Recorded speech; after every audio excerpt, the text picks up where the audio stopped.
मेरी प्यारी बहनों, मेरे प्यारे भाई, सबसे बड़ा स्वागत आप सबको। आज आपने समय निकाला है यहाँ आने के लिए, मेरी बातों को सुनने के लिए। इसके लिए मैं आपकी बहुत बहुत आभारी हूँ। आप बैठ सकते हैं। देखिए, ये जो धरती है आपकी, हमारे लिए एक पवित्र धरती है। हम उस कांग्रेस के नेता हैं, उस कांग्रेस के कार्यकर्ता हैं जिसको महात्मा गांधी जी ने रास्ता दिखाया। और महात्मा गांधी जी को रास्ता दिखाने वाले आपके पूर्वज यहां चंपारण इलाके के किसान थे।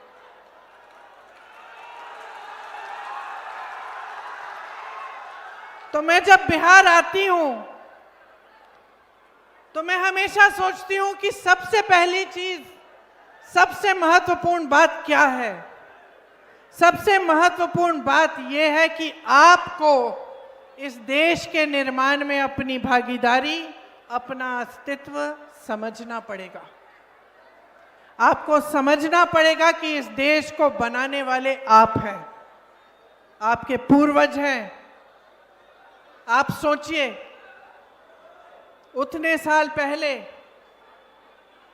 दशकों पहले, जब ना मोबाइल फोन होता था, ना टीवी होता था, यहाँ के रास्ते भी पक्के नहीं थे, उस समय आपके पूर्वजों ने आंदोलन किया।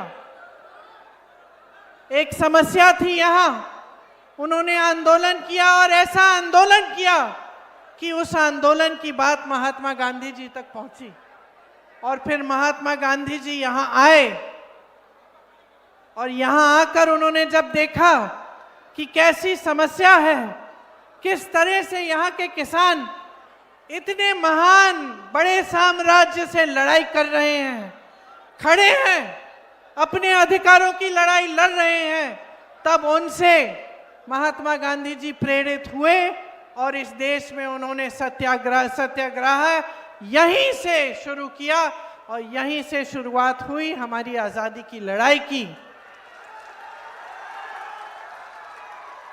वो थे आपके पूर्वज, वह है ये धरती जिसे पूरा देश नमन करती है। लेकिन आज आपकी परिस्थिति क्या है, मुझसे अच्छी तरह आप जानते हो। ये वही धरती है जहां की शिक्षा व्यवस्था इतनी अच्छी होती थी कि बड़े बड़े आईएएस के अफसर, बड़े बड़े आईपीएस, आईएफएस यहां से आते थे। ये वही धरती है जहां बड़े बड़े कारखाने लगवाए गए थे, उनकी स्थापना हुई थी, बड़े बड़े पुल बने थे बिहार में एक जमाने में। आज ये हालत है कि 3 साल में 27 पुल गिरे हैं। यहाँ का विकास तेजी से हो रहा था, यहाँ के अच्छे अच्छे बड़े बड़े नेता थे। और आज आपकी परिस्थिति ये है कि आप संघर्ष कर रहे हैं अपनी रोजी रोटी को कमाने के लिए। आज परिस्थिति ये है कि यहाँ की आधी आबादी पलायन करके बाहर अलग अलग प्रदेशों में अपनी रोजी रोटी कमाने जाती है। आप सब यहाँ नौजवान खड़े हो, बताओ, 20 सालों से एनडीए की सरकार चल रही है, आपको रोजगार मिला है? हाथ ऊपर करो, किस किस को रोजगार मिला है? पलायन करके जाना पड़ता है रोजगार लेने के लिए। और पलायन का मतलब क्या है, किसी ने पूछा? ये बड़े बड़े नेता, मोदी जी जो आते हैं, अमित शाह जी आते हैं यहाँ पे, आपको बड़े लंबे भाषण देते हैं। आपसे पूछा कि आप कैसे गुजारा कर रहे हो? आपसे पूछा कि जब आप पलायन करके जाते हो, अपने परिवारों को यहाँ छोड़ के जाते हो, अपने बच्चों को नहीं देख पाते, अपनी बीवियां को छोड़ के जाते हो, दूर किसी शहर में जाकर कहीं एक कमरा ढूंढते हो जिसमें 8-10 और लोग तुम्हारे साथ रहते हैं, और जहां पे भी नौकरी मिलती है, रोजगार मिलता है, चाहे कुछ भी वेतन हो, चाहे कैसा भी हो, कर लेते हो, क्योंकि कमाना है, घर कुछ पैसा भेजना है। क्या क्या सहते हो शहरों में, अपमान किया जाता है तो वो भी पी जाते हो, वो भी सह लेते हो। संघर्ष करने की आदत हो गई है, अपमान सहने की आदत हो गई है कि नहीं? कोई पूछने वाला नहीं है। बड़े बड़े शहरों में कोई अपना नहीं होता, अपने तो सारे यहां होते हैं। और फिर भी तरह तरह संघर्ष करके, चाहे शिक्षित हो, चाहे कितनी भी डिग्री हाथ में है, फिर भी कोई मजदूरी का रोजगार कर रहा है, कोई माली बन गया है, कहीं कोई छोटा मोटा जो जॉब मिल रहा है वो कर रहा है। ये परिस्थिति है आज। यहां पर बिहार में खेती किसानी से कमाई नहीं हो पाती। एक जमाने में खेती किसानी से कमाई हो जाती थी, बाहर जाना नहीं पड़ता था, रोजगार मिल जाता था। आप रोजगार बना भी लेते थे, खेत पे मजदूरी मिल जाती थी, जिसका खेत था वो कमा लेता था। आज परिस्थिति ये है कि खेती किसानी के सारे सामान महंगे हो चुके हैं, और ट्रैक्टरों पे टैक्स, तेल महंगा है, खाद नहीं मिलती, खाद का वितरण सही समय पे नहीं होता, जो सहायता आपको सरकार से मिलनी चाहिए उपज का सही दाम नहीं मिलता, न्यूनतम समर्थन मूल्य नहीं मिलता, तो खेती किसानी से कमाई नहीं होती। बड़े बड़े कारखाने, बड़े बड़े उद्योग लगे रहते थे। यहाँ भी मैंने सुना एक जमाने में चीनी का मिल होता था, यहाँ गन्ना की खेती होती थी, यहीं पे बिक जाता था।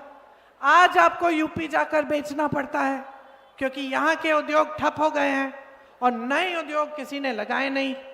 और जो बड़े बड़े उद्योग थे, जो सरकारी उद्योग थे, जो सरकारी कारखाने थे, वो लगभग सारे मोदी जी ने अपने बड़े बड़े सेठ मित्रों को दे दिए हैं। सब बड़े सेठों के हाथ में सौंप दिया है। देश के हवाई अड्डे, देश के बंदरगाह, देश के बड़े बड़े कारखाने, आप नाम लीजिए, या अडानी को दे दिए हैं या अंबानी को दे दिए हैं। जो देश की संपत्ति थी, जो आपकी थी, आज आपकी नहीं रही। एक जमाना था, जो बुजुर्ग बैठे हैं वो बताएंगे, आप बताएंगे कि एक जमाने में सरकारी नौकरी के लिए सब तड़पते थे। है कि नहीं सही बात?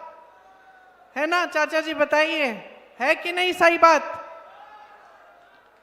सब तड़पते थे कि सरकारी नौकरी मिलनी चाहिए, पेंशन मिल जाएगा, सुरक्षित रहेंगे आजीवन, घबराने की जरूरत नहीं पड़ेगी, बेटी की शादी करनी है, बच्चे को पढ़ाना है, आसानी से वो काम हो जाएंगे। आज लगभग सारे कारखाने, बड़े सरकारी उद्योग निजी बन गए हैं। निजीकरण से ना उनमें आरक्षण होता है और ना आपको ठीक ढंग के रोजगार मिलते हैं। ऊपर से जो पुराना पेंशन था उसको इन्होंने बदल डाला, तो अब जो पुराने पेंशन से जो सुविधा मिलती थी, जो सुरक्षा मिलती थी, वो भी चली गई। आज किसी भी सरकारी अधिकारी से, किसी भी सरकारी कर्मचारी से पूछो तो सबसे पहले कहेगा कि यही समस्या है कि हमें अपना पुराना पेंशन चाहिए। उसकी भी कोई सुनवाई नहीं है। एक जमाने में आपको रोजगार खेती किसानी से मिलता था, आज नहीं मिलता। बड़े बड़े कारखानों से मिलता था, आज नहीं मिलता। चलो छोटे दुकानदारों को से या छोटी व्यापार करने से मिल जाता था, कमाई हो जाती थी। आज परिस्थिति ये है कि छोटे दुकानदार, जो छोटे बिजनेस चलाते हैं, जो अपना छोटा सा कारोबार शुरू करते हैं, वो भी कमा नहीं पा रहे हैं, क्योंकि सरकार की जो नीतियां हैं उन्होंने उनकी भी कमर तोड़ ली है। तो बचा क्या है आज देश में, बिहार में बचा क्या है? इन्होंने छोड़ा क्या? जहां देखो भ्रष्टाचार है, जितने भी ठेके हैं उनमें कोई ना कोई पैसे खा रहा है। आप छोटे से छोटे काम के लिए जाओ, कुछ अपना कार्ड बनाने के लिए जाओ, पहचान पत्र बनाने के लिए जाओ, आपको घूस देनी पड़ती है। मेरी बहनों, आप जानती हो अच्छी तरह जानती हो कि आपकी क्या स्थिति है। आप अगर दुकान जाती हैं आधी चीजें खरीद नहीं पाती। त्योहार आता है, छठ का त्योहार था, दिवाली थी, घबराहट होती है, खुशी से कोई नहीं मना रहा है। अब घबराहट होती है कि मेहमान आएंगे, मेहमान के लिए खाना बनाना पड़ेगा, घर को सजाना पड़ेगा, घर की मरम्मत करनी पड़ेगी, पुताई करनी पड़ेगी। कैसे करेंगे? पैसे नहीं बच रहे हैं। चाहे जितने भी लोग परिवार में काम कर रहे हैं, महिला भी काम कर रही है, पुरुष भी काम कर रहे हैं, फिर भी बचत नहीं हो रही है। बच्चों के लिए फीस भरनी पड़ती है, कोई बीमार पड़ जाता है, इलाज करना पड़ता है। इलाज करने के लिए किसी न किसी तरह पैसे इकट्ठे करने पड़ते हैं। सरकारी अस्पताल ठीक से चल नहीं रहे हैं, निजी करना पड़ता है। निजी डॉक्टर के पास जाओगे, खूब फीस भरनी पड़ती है, पैसा खर्चना पड़ता है। बच्चा बड़ा हो गया है, उसके भविष्य के लिए आप कुछ तरक्की चाहते हो, और जितना भी छोटा परिवार हो, जितना भी गरीब परिवार हो, जितने दूर दराज इलाके के गांव में आप गरीब से गरीब परिवार से पूछो, आज उस माता पिता कहेंगे हम अपने बच्चों को पढ़ाना चाहते हैं। हम नहीं चाहते कि हमारे बच्चे हमारी तरह संघर्ष करें। क्यों बहन, ठीक बात है कि नहीं? आप चाहती हो कि आपकी बेटी, आपका बेटा थोड़ा आपसे आगे बढ़े। हम सब चाहते हैं, जितने भी माँ बाप हैं सब चाहते हैं। तो जो भी तरीका हो, कैसे भी पैसे इकट्ठे करके, बच्चों की फीस भर के, ट्यूशन करा के उससे पेपर दिलवाते हैं नौकरी के लिए कि कहीं अच्छी जगह मिल जाएगी। फिर क्या होता है? और घोटाला, पेपर लीक हो जाता है। तो बच्चा बेचारा सालों पढ़ता है, ट्यूशन जाता है, माँ बाप संघर्ष करके उसकी फीस इकट्ठी करते हैं, पेपर लीक हो जाता है। वो बच्चा कहीं का नहीं रहता। उसने सारा संघर्ष किया, उसने सारे इम्तिहान दे दिए और इंतजार कर रहा है। और इसमें सबसे बड़ी संकट क्या होती है? मैं यूपी में काम करती थी, वहां के नौजवानों ने मुझे बताया, हम 27-28 साल के हो गए हैं दीदी, हमने पेपर 2-3 बार दे दिया, 2-3 बार लीक हो गया, लेकिन हम सोचते हैं चलो हमने पेपर दे दिया, एक ना एक दिन तो नियुक्ति हो जाएगी, तो फिर हम किसी और काम में लगते नहीं हैं, इंतजार करते हैं। और इंतजार करते करते करते करते 28 साल के हो गए हैं, 29 साल के हो गए हैं, ना शादी हो पा रही है, ना नौकरी मिल रही है, ना नियुक्तियां हो रही हैं। तो हम कहीं के नहीं रहे, हमारी तो जवानी ही बर्बाद हो गई है। ये स्थिति है यूपी में भी, बिहार में भी। तो जहां जहां देख रहे हो वहां अंधकार ही अंधकार दिख रहा है। मेरी बहनें सुबह से शाम तक खेतों में काम करती हैं, जिसका छोटा मोटा जॉब है वो जॉब भी कर लेती हैं, लेकिन घर आके बहनें, आप घर आके लेटती तो नहीं हो, सो जाती नहीं हो।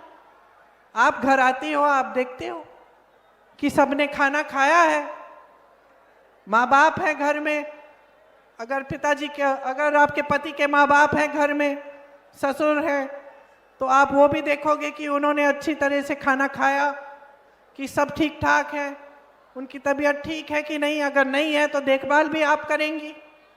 बच्चे हैं छोटे छोटे, बच्चों की परवरिश भी आप करोगी। तो आप तो आखिर में सोओगी, सबने खाना खा लिया तभी खाना खाओगी। यह है आपका संघर्ष। किसी ने पूछा है आपको? कोई संघर्ष समझा है आपका? चुनाव आ रहा है तो समझने लग गए। चुनाव आ रहा है तो चुनाव के एक हफ्ते पहले आपको 10,000 रुपए भेज रहे हैं। 20 सालों से भेजे आपको? भेजे?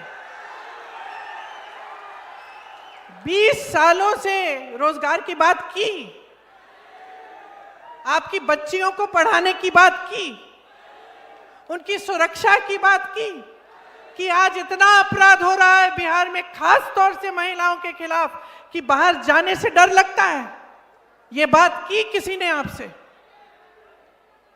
बातें छोड़िए, कभी आपके घर आए ये बड़े प्रधानमंत्री जी, मुख्यमंत्री जी, गृह मंत्री जी कभी गांव में आए हैं? कभी आपसे पूछा है कि गुजारा कैसे कर रही हो? मंच पे खड़े होके कहते हैं बताओ कितने करोड़ रुपए दूं मैं बिहार को। मैंने देखा उनका भाषण, 50 करोड़ दूं, 75 करोड़ दूं, ये सवाल पूछ रहे हैं। अरे 20 सालों से तो एक फूटी कौड़ी नहीं दी, 20 सालों से कुछ नहीं किया। आज चुनाव आ रहा है, कह रहे हैं 50 करोड़ 75 करोड़ देंगे। आपकी परिस्थिति समझते भी हैं, यहां आप गुजारा कर कैसे रहे हैं? पूछा इन्होंने? आपकी सारी संपत्ति अपने दोस्तों को दे दी है। आप लोन लेते हो बच्चों को, जब बच्चों को की शादी कराने के लिए, बेटी की शादी होती है, बेटे की शादी होती है, लोन लेना पड़ता है। ब्याज देते देते उम्र बीत जाएगी आपकी। और ये बड़े बड़े उद्योगपति, बड़े बड़े सेठ लाखों करोड़ रुपए का ये लोन लेते हैं, इनके लोन माफ हो जाते हैं, आपके लोन माफ नहीं होते। और आपके लिए इतना भी आदर नहीं है, इतना भी सम्मान नहीं है कि आप बिहार की जनता हो। आप आज भी कन्याकुमारी से लेकर कश्मीर तक इस देश का निर्माण कर रहे हो। जहां जहां हम लोग जाते हैं, किसी से पूछते हैं, कहीं मजदूर को देखते हैं, कोई काम कर रहा है खेती में, हम पूछते हैं कहां के हो भाई? बिहार का हूं। मैंने केरल में भी देखे हैं बिहार के मजदूर, मैंने कश्मीर में भी देखे हैं। पूछा है इतनी दूर आए हो भाई, कैसे गुजारा कर रहे हो? देश का निर्माण आज भी आप कर रहे हो और आपके लिए इतना सम्मान नहीं है कि 20 सालों के लिए सरकार चलाई है। आपसे पूछ तो लेते कि आप कैसे आगे बढ़ रहे हो, कैसे गुजारा कर रहे हो। इतना भी सम्मान नहीं है आपका भी और आपके मुख्यमंत्री का भी।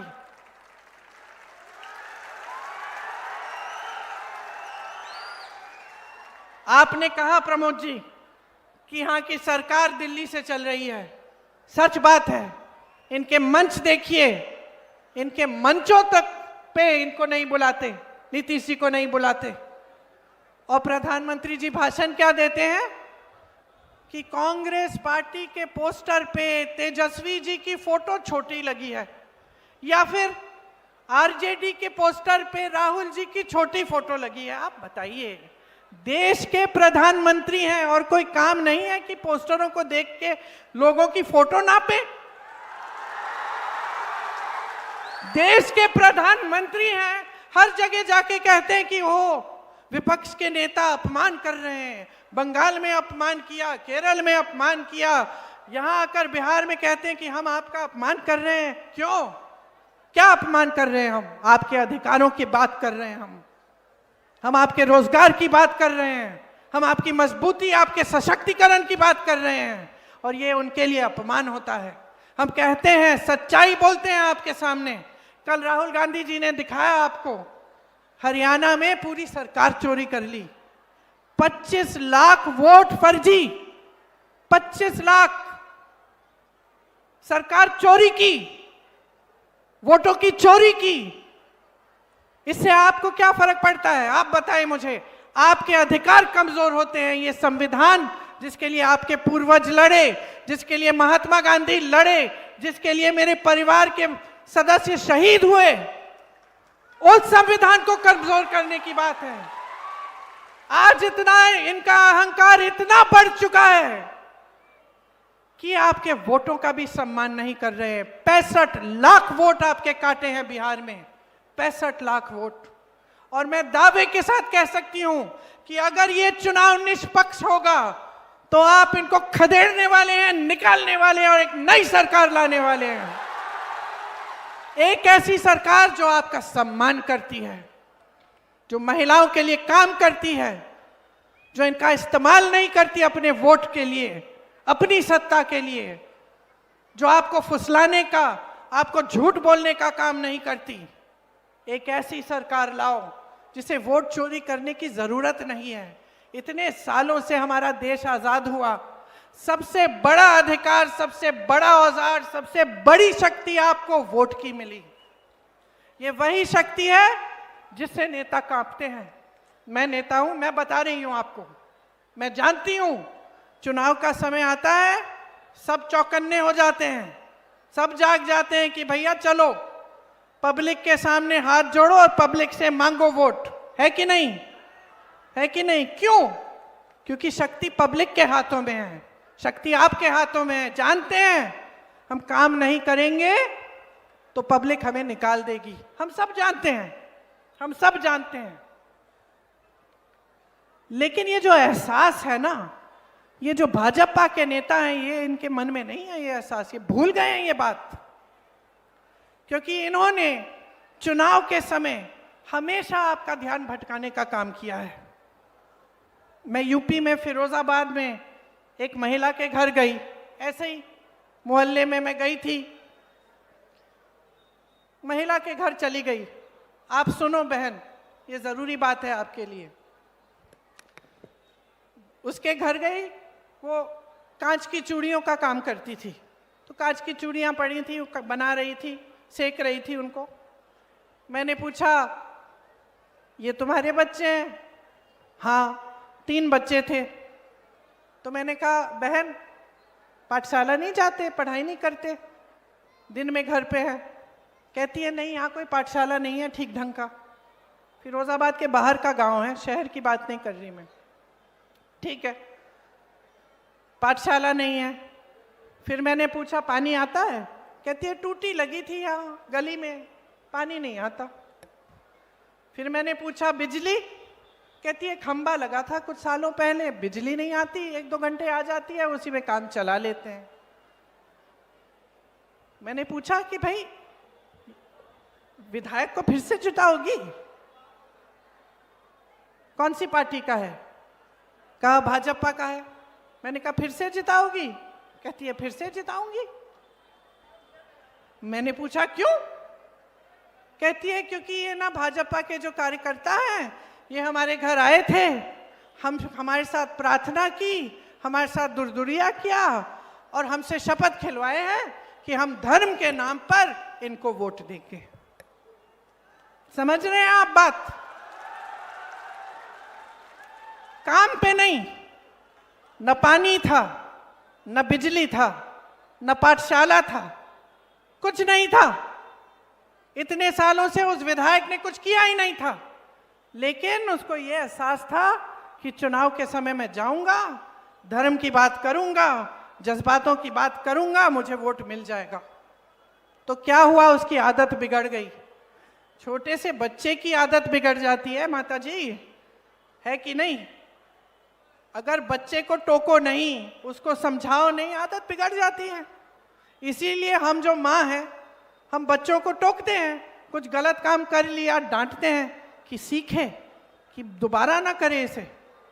तो उसी तरह से एक समय में जनता टोकती थी, डांटती थी। मैंने खुद देखा है, अपने पिताजी के साथ देखा है। मैं कल सभा में बता रही थी, 10 साल की थी या 12 साल की थी, पिताजी के पीछे पीछे अमेठी में थी, गांव चली गई, ऐसे कस के डांटा उनको। एक महिला ने कस के डांटा कि तुम राजीव भैया तो हो हमारे, अच्छे लगते हो हमें, प्रधानमंत्री होगे, लेकिन हमारे यहाँ आपने बोला था नल लगाओगे, नल नहीं लगाया अभी तक, हम दोबारा वोट नहीं देंगे आपको। समझे आप? देश के प्रधानमंत्री थे, देश के प्रधानमंत्री थे, गांव में गए, गांव की महिला ने डांट दिया, बेझिझक, डरी नहीं वो। जैसे आजकल सबको डरना पड़ता है, अपने अधिकार मांगते हो डरना पड़ता है, पुलिस पीटेगी, प्रशासन बंद कर देगा, वो जमाना नहीं था। यहाँ की हमारे देश की जो राजनीति है, उसकी नींव महात्मा गांधी जी ने डाली थी, उसमें जनता सर्वोपरि है। आज भाजपा का एक से एक नेता भूल चुका है। जो गांव में है वो लूट रहा है, धमका रहा है, प्रताड़ित कर रहा है। जो शहर में है वही काम कर रहा है, माफिया बने बैठा है। और जो दिल्ली में है वो सिर्फ अपनी आवाज सुनना चाहते हैं, सिर्फ अपना चेहरा चमकाना चाहते हैं, अपने बड़े बड़े उद्योगपति मित्रों के साथ उनकी शादियों में जाएंगे, उनके साथ खड़े रहेंगे, कभी आपके गांव ना आएंगे, कभी आपकी परिस्थिति, आपके हालात पूछेंगे, कभी नहीं। और आदत आपने बिगाड़ी है। आज आपके सामने पूरी सच्चाई है। चुनाव चोरी कर रहे हैं, आपके वोट रद्द कर रहे हैं, खत्म कर रहे हैं, आप चुप बैठे हो? आप चुप बैठोगे? पूछना चाहती हूं मैं आपसे, बताओ, चुप बैठोगे? अपनी शक्ति दिखाओ। आपके सामने तो बड़े बड़े नेता झुके हैं, जवाहरलाल नेहरू, इंदिरा गांधी, राजीव गांधी, तमाम नेता, अटल बिहारी वाजपेयी, इनके भी नेता आपके सामने झुकते थे। और आज ऐसे नेता जिनका इतना अहंकार हो गया है कि आपके लिए 20 सालों से कुछ नहीं किया, आपके सामने आके कहते हैं आपको 10,000 रुपए भेज देंगे, वोट दे देना। आपके सामने आकर चुनाव के समय कहते हैं कि हम 50 करोड़ रुपए, 75 करोड़ रुपए आपको पकड़ा देंगे। बोल दीजिए इनको नहीं चाहिए इनका घूस, बोल दीजिए। और बहने 10,000 लेने हैं तो ले लो, रख लो, उसका कुछ अच्छा कर लो अपने परिवार के लिए, लेकिन ये समझ लो कि वोट इस धरती के लिए, ये हमारी माता है, इस देश के लिए, अपने बच्चों के भविष्य के लिए, अपने लिए, अपने परिवारों के लिए डलना चाहिए। जो विकास करेगा, जो काम करेगा, जो आपको सम्मान देगा, जो आपकी परिस्थितियों को समझेगा, उसको दो अपना वोट। ये प्रधानमंत्री मोदी जी अपने ही संसदीय क्षेत्र वाराणसी में किसी गांव में गए हों तो बताइए। वहां मैं दूर दराज इलाकों में जाती हूं। उत्तर प्रदेश के सोनभद्र इलाके में मैं गई, एक दूर गांव था, बैठी चारपाई थी, एक महिला निकली, बुजुर्ग महिला थी, और उसने मुझे क्या कहा, कहा बेटी तुम्हारी दादी जी आई थी, मैंने खीर खिलाया था। इंदिरा जी उस समय इतनी दूर गई थी, गांव के अंदर गई थी, खीर खाई थी किसी के घर में। कभी मोदी जी का सुना है? अमित शाह जी का सुना है? एक फोटो देखी मैंने, किसी के घर खाना खा रहे थे, मैं देख रही थी, थालियां बड़ी चमक रही हैं। अपनी थाली लाके, अपनी थाली लाके, अपना खाना लाके बैठ के खा रहे हैं। क्यों? आपके घरों से नहीं खाएंगे? क्यों? ये है नेता, इनकी असलियत ये है इनकी असलियत कि कुछ काम न करते हुए इतना अहंकार इनका बढ़ गया है कि ये सोचते हैं कि पूरी दुनिया, पूरी देश की जो पब्लिक है उसको बेवकूफ बना बना के वोट चोरी कर करके ये बार बार सत्ता में आएंगे। और इनको सिर्फ एक चीज दिखती है, अपनी सत्ता, और कुछ नहीं दिखता। आपकी भलाई नहीं दिखती, आपका संघर्ष नहीं दिखता, आप खून पसीना बहा रहे हो खेतों में, ये नहीं दिखता।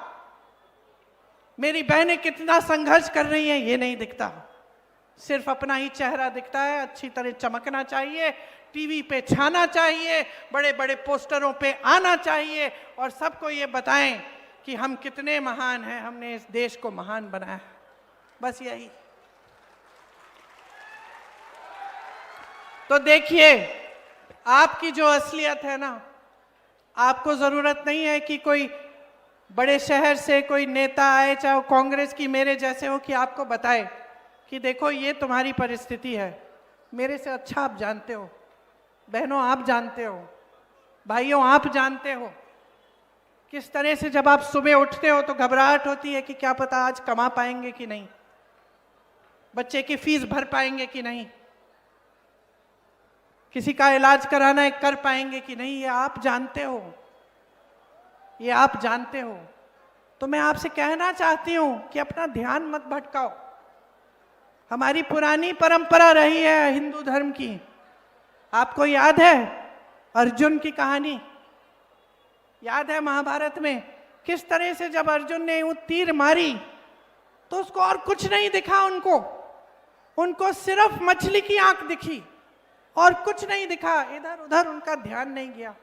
आपकी मछली की आंख जो है ना, वो आपका भविष्य है, आपका विकास है। उसी को देखो, उसी को देखो, ध्यान मत भटकाओ। ये सब बातें जो करते हैं फिजूल की कि हम ये दे रहे हैं, वो दे रहे हैं, ऐसा कर रहे हैं, वैसा कर रहे हैं, ये फिजूल की बातें हैं। क्या किया है उसको देखो, असलियत को पहचानो, सच्चाई को पहचानो और उस सच्चाई पर अपने वोट को आधारित करो। ये वोट जो है एक बहुत बड़ी जिम्मेदारी है। आज आधी बिहार की जनता वोट डालने गई है। मैं जानती हूं कि महागठबंधन को ही देंगे। मैं इसलिए जानती हूं क्योंकि आज देखिए यहां की जो जनता है ना, सबसे ज्यादा विवेक आप में है, सबसे ज्यादा राजनीतिक समझ मैं कहूंगी यूपी की जनता और बिहार की जनता में है। आज आप समझ गए हो, आपने सच्चाई देख ली है, आपने परख लिया है, मौका भी दिया, मौका दिया आपने। उस समय आपका विवेक था, उस समय आपने समझा ठीक है बदलाव लाते हैं, मौका देते हैं, देखते हैं ये लोग क्या करते हैं। अब देख लिया ना, 20 साल गुजर गए ना, 20 साल मतलब एक नौजवान की उम्र गुजर गई। 20 साल गुजर गए, वहीं के वहीं हो। तरक्की हुई है आपकी? हुई है तरक्की? कोई बताए भाई किसी की तरक्की हुई है? नहीं हुई है। तो अब समझ लो, आप देखो तेलंगाना में, कर्नाटका में कांग्रेस की सरकारें हैं, क्या कर रही हैं। अब मैं यहाँ पे मंच पे भाषण दे रही हूँ, मैं आपको बताने वाली हूँ अभी कि महागठबंधन आपके लिए क्या करना चाहता है। तो जब मैं बोल रही हूँ तो आपको आकलन करना चाहिए कि कहीं ये भी ऐसे ही बोल के ना चली जाएं। पता करते हैं, हम सोचते हैं, पता करते हैं कि भाई जहां जहां इनकी सरकारें हैं ऐसे काम हो रहे हैं कि नहीं, खुद पता करो। राजस्थान में कोई रिश्तेदार है, कोई जान पहचान का है तो पता करो। जब राजस्थान में कांग्रेस की सरकार थी तो 25 लाख रुपए का इलाज मुफ्त में था कि नहीं, पूछो। था। ऐसे लोग हैं जो उस समय हार्ट की जो बीमारी थी उसकी पूरी सर्जरी, कैंसर का पूरा इलाज, लिवर का पूरा इलाज किए, एक पैसा नहीं देना पड़ा। मैं मिली उन लोगों से, मुझसे बोला कई लोगों ने कि दीदी ये इतनी अच्छी स्कीम है, देश भर में होनी चाहिए, इससे इतनी सुविधा सहायता मिली है हमें। तो वही चीज बिहार में महागठबंधन करना चाहता है कि आपको 25 लाख तक मुफ्त इलाज मिले। जहां कांग्रेस की सरकारें हैं वहां सिलेंडर का दाम घटाया गया है। उसी तरह हम चाहते हैं कि जब हमारी यहां सरकार आएगी आपको 500 रुपए में गैस का सिलेंडर मिलेगा।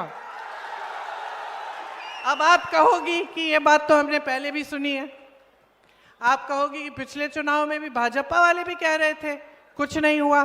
तो मैं कह रही हूं कि तेलंगाना में पता करो, कर्नाटका में पता करो, क्या सिलेंडर के दाम कम हुए कि नहीं हुए, क्या महिलाओं को हर महीने पैसे मिल रहे हैं कि नहीं मिल रहे हैं। 2500 रुपए प्रति माह हम गरीब महिलाओं को देना चाहते हैं, सीधे आपके खाते में, सीधे आपके खाते में। जो गरीब परिवार हैं उनके लिए 3 से 5 डेसिमल जमीन या एक मकान हम आपको देना चाहते हैं, और वो जो जमीन होगी वो भी जो महिला है परिवार में उसके नाम की जाएगी। विधवा पेंशन और वृद्धजन पेंशन 1500 रुपए करेंगे और हर साल उसको 200 रुपए बढ़ाएंगे। दिव्यांग पेंशन 3000 रुपए करेंगे। इसके साथ साथ नौजवानों सुन लो, आज सबसे बड़ी तुम्हारी परेशानी 2 हैं, एक तो पेपर लीक वाली है और दूसरी रोजगार है कि नहीं। पेपर लीक के लिए हम एक जॉब कैलेंडर लाएंगे। उस जॉब कैलेंडर में जिस दिन पेपर होगा, जिस दिन रिजल्ट निकलेगा, जिस दिन नियुक्तियां निकलेंगी, जिस दिन नियुक्तियां होंगी, वो सब पहले से तय होगा। इसका मतलब है कि पहले से तय होगा। अगर कोई उसको बदलने की कोशिश करे, उसमें फेरबदल करे या बेईमानी करने की कोशिश करे तो सख्त से सख्त कार्रवाई होगी। ऊपर से जो एग्जाम की फी है वो रद्द की जाएगी, मतलब निशुल्क होगा आपका एग्जाम का फॉर्म, निशुल्क। आप परीक्षा केंद्र में जाओगे तो आने जाने के लिए जितना खर्चा पड़ेगा वो भी आपको मुफ्त होगा, आपको दिया जाएगा। ये जो 3 साल की डिग्री आज आप 6-7 सालों में कर पा रहे हैं, उसको हम 3 साल की डिग्री आप 3 साल में करोगे, ये चाहते हैं हम आपके लिए। एजुकेशन सिटी और इंडस्ट्रियल क्लस्टर, मतलब बड़े बड़े जो विश्वविद्यालय हैं, कॉलेज हैं, उनको हम बड़ी एक जगह में इकट्ठे हम कई ऐसे हम सिटी बनाएंगे, एजुकेशन सिटी, जिसमें आपको सुविधा होगी। 2000 एकड़ सरकार इसी चीज के लिए अलग से रखेगी, ताकि 2000 एकड़ आपकी शिक्षा के लिए, आपके रोजगार के लिए, ताकि वहां उद्योग बने, वहां विश्वविद्यालय बने, कॉलेज लगे। आज की सरकार क्या कर रही है? सैकड़ों एकड़ अडानी जी को दे रही है 1 रुपए के दाम में, 1 रुपए के दाम में। आप सोचो, अगर सरकार आपको दे देती कुछ एकड़ 1 रुपए के दाम में, तो क्या आप भी अपना भविष्य बना सकते थे? अडानी जी के पास तो वैसे भी हजारों करोड़ रुपए हैं, और एक सैकड़ों एकड़ जमीन लेके क्या करेंगे? समझ लीजिए आपके पैसों का क्या हो रहा है, आपके हाथों से निकाले जा रहे हैं। कांग्रेस की एक एक सरकार एक काम करती है, आपके पैसे वापस आपकी जेब में डलवाती है। इसी तरह से नौजवानों, आपके लिए सरकारी नौकरियां जो आज खाली पड़ी हैं, जो सारे पद खाली पड़े हैं, वो भरे जाएंगे, आपको नौकरियां दी जाएंगी। जो गरीब से गरीब परिवार है, जिसमें ऐसे परिवार हैं जिसको एक भी रोजगार नहीं है, उनके लिए हम रोजगार, कम से कम एक रोजगार दिलवाने का प्रयास करेंगे। और भी हैं, पढ़ के सुनाती हूँ। सरकारी जो कर्मचारी हैं वो सुन लें, आपका ओपीएस आपको मिलेगा, पुराना पेंशन आपको मिलेगा। संविदा कर्मियों और आउटसोर्सिंग पर कार्यरत कर्मचारियों को स्थायी बनाया जाएगा, मतलब आपको स्थायी नौकरी दिलवाई जाएगी। और मेरी बहनें, आप में से जो, अच्छा उस पर आप वापस आती हूँ, मैं पहले मैं नौकरियों का बता देती हूँ। हर विधानसभा में स्थानीय रोजगार का बढ़ावा देने के लिए 10 करोड़ रुपए दिए जाएंगे, ताकि आप वहीं पे अपनी विधानसभा में ही आपको रोजगार मिल पाए। किसान भाइयों के लिए एमएसपी की गारंटी मिलेगी, मतलब न्यूनतम समर्थन मूल्य आपको मिलेगा। मंडी की व्यवस्था बनेगी।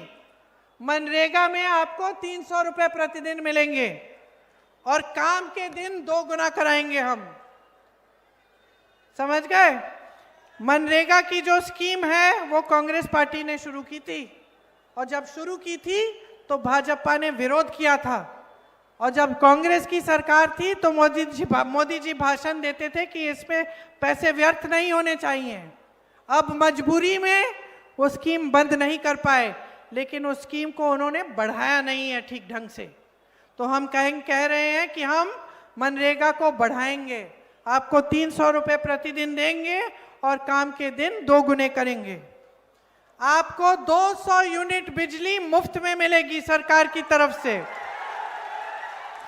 पंचायती राज और नगर निकायों में ईबीसी आरक्षण 30% और दलित आरक्षण 20% किया जाएगा। अति पिछड़ा वर्ग अत्याचार निवारण अधिनियम बनाया जाएगा, जिससे आज जितना अत्याचार आप पर हो रहा है उसको रोकने का काम हो। आज अपराध अगर बढ़ा है तो सबसे ज्यादा पिछड़े वर्ग, अति पिछड़े वर्ग और दलितों पर और महिलाओं पर बढ़ा है, अल्पसंख्यकों पर बढ़ा है। 3 गुना हो चुका है। इसको रोकना है, और जो आपका प्रतिनिधित्व है वो आपको मिलना चाहिए। मेरे भाई राहुल गांधी ने देश भर में यात्रा की, न्याय यात्रा कि आपको अपना प्रतिनिधित्व मिलना चाहिए। वो आपका संघर्ष है, आपका अधिकार है, और उस संघर्ष में हम आपके साथ कंधे से कंधे लगाकर खड़े हैं। निजी शिक्षा संस्थानों में भी हम आपके लिए आरक्षण लागू करना चाहते हैं।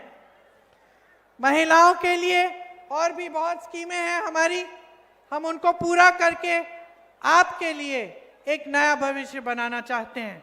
आपकी बच्चियों के लिए हर अनुमंडल में हम महिला कॉलेज लगवाना चाहते हैं, ताकि उनको शिक्षा वहीं पे प्रदान हो और उनको दूर दराज इलाकों में नहीं जाना पड़े शिक्षा के लिए, ताकि वो अपने पैरों पे खड़ी हो पाएं, पैरों पे खड़ी हो पाएं। तो हम आपके सब संघर्षों को समझ रहे हैं और हम आप ही के लिए लड़ रहे हैं। जो लड़ाई महात्मा गांधी जी ने लड़ी, वही लड़ाई हम आज लड़ रहे हैं, आपके अधिकारों की लड़ाई। देश आजाद हुआ, देश की तरक्की हुई, देश में विकास हुआ,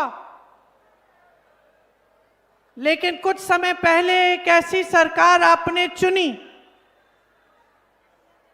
जो देश की भलाई को भूल के सिर्फ नेताओं की भलाई, सिर्फ अपना स्वार्थ साधने लगे, सिर्फ अपनी सत्ता को देखने लगे।